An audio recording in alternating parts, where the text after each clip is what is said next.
கப்புள்ஸா வந்திருக்காங்க. இப்ப எப்படி கதவு தட்டுறது? ஆனா விசாரிச்சுதான் ஆகணும். வேற வழியே இல்லை. தட்டிடுவோம்.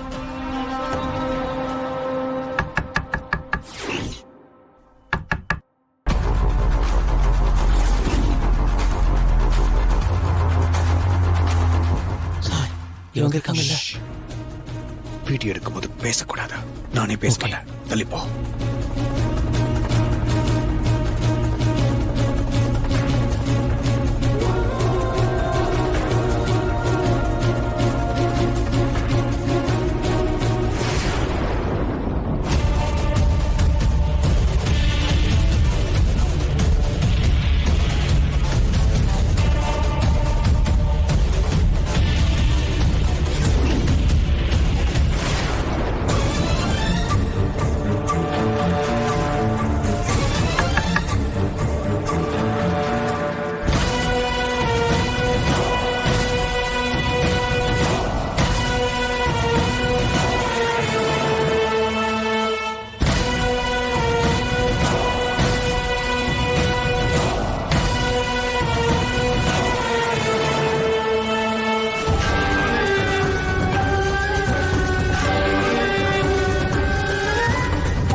இவ்வளவு தூரம் தட்டி யாரும் திறக்கலையே.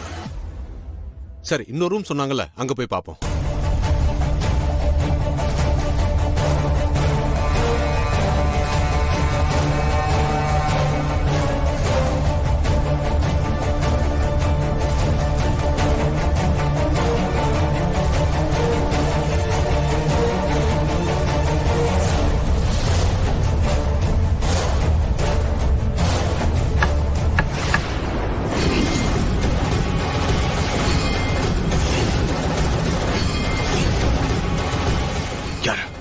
யாரு தெரியல சார்.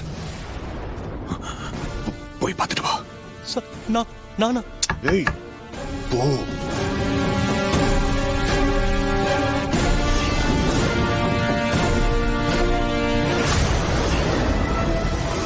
Sir, police sir.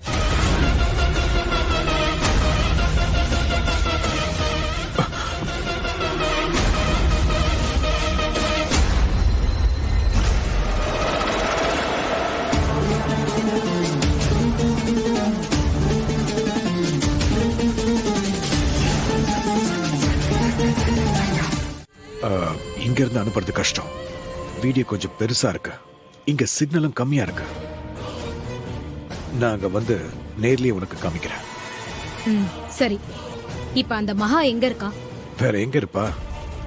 மயக்கத்துல அவன் பக்கத்துல க்ளோஸா படுத்துக்கிட்டு அவன் தோல் மேல கைய போட்டு தூங்கிக்கிட்டு இருக்கா. எப்படியும் காலையில எந்திரிச்சதுக்கு அப்புறம் பக்கத்துல படுத்திருக்கிற மகாவை பார்த்துட்டு திரு அவளை செருப்பாலேயே அடிச்சு துரத்துவான். ஒருவேளை திவ்யா முதல்ல எந்திரிச்சு வந்து இவங்க ரெண்டு பேரையும் காணோன்னு இவங்க ரூம்ல வந்து பார்த்தா அவளே அவங்க 2 பேரையும் அடிச்சு துரத்திடுவான். இது 2ல எது நடந்தாலும் நல்லதுதான். அதோட முக்கியம் இந்த வீடியோவை வச்சு நாம என்ன வேணும்னாலும் பண்ணலாம். அதுக்காக தான் இந்த பிளானே போட்டேன். இந்த வீடியோ மட்டும் காஞ்சனா அக்கா பார்த்தாங்க, நாம எதுவும் பண்ண வேண்டாம், அவங்களே எல்லாம் பார்த்துப்பாங்க. நம்ம கிட்ட மோதுனா என்ன ஆகும்னு அந்த திவ்யாவுக்கும் திருவுக்கும் வேலைக்காரிக்கும் சீக்கிரம் புரிய வைக்கிறேன். இந்த 3 பேரோட ஆட்டமும் இந்த ஒரு வீடியோவால முடிய போதுன்னு நினைக்க ரொம்ப சந்தோஷமா இருக்கு. You made my day, Gautam.